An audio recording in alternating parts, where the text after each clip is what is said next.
بسم الله الرحمن الرحيم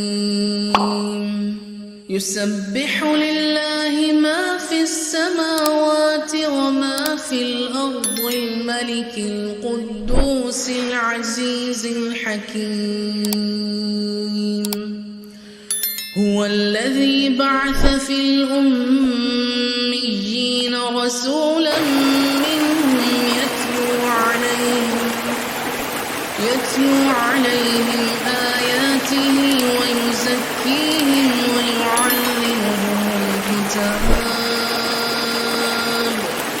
ويعلمهم الكتاب والحكمة وإن كانوا من قبل لفي ضلال مبين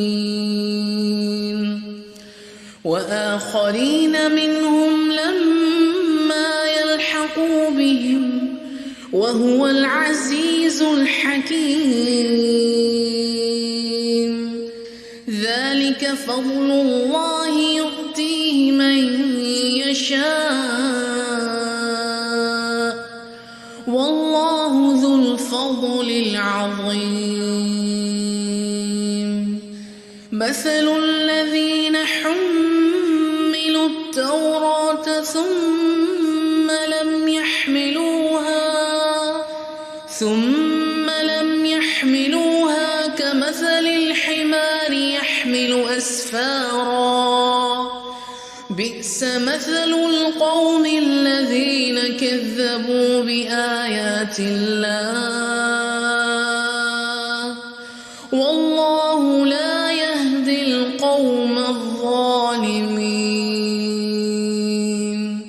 قل يا أيها الذين هادوا إن زعمتم أنكم أولياء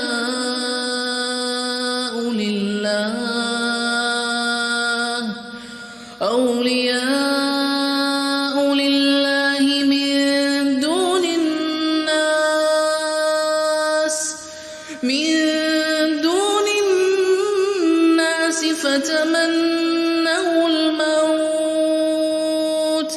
فتمنوا الموت إن كنتم صادقين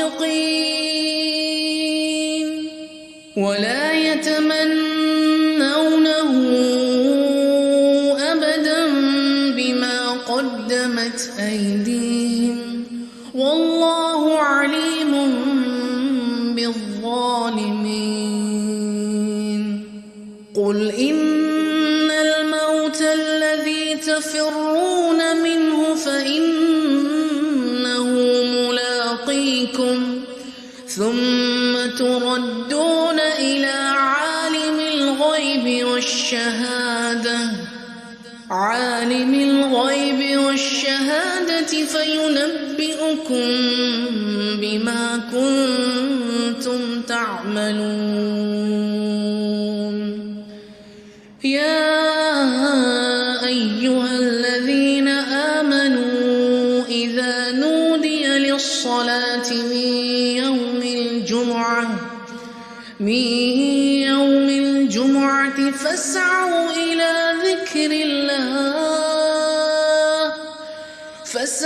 إلى ذكر الله وذروا البيع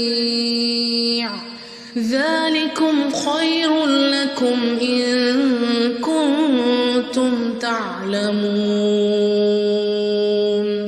فإذا قضيت الصلاة فانتشروا في الأرض وابتغوا من فضل الله واذكروا الله كثيرا لعلكم تفلحون وإذا رأوا تجارة أو لهوا انفضوا إليها وتركوك قائما قل ما عند الله خير من اللهو ومن التجارة والله خير الرازقين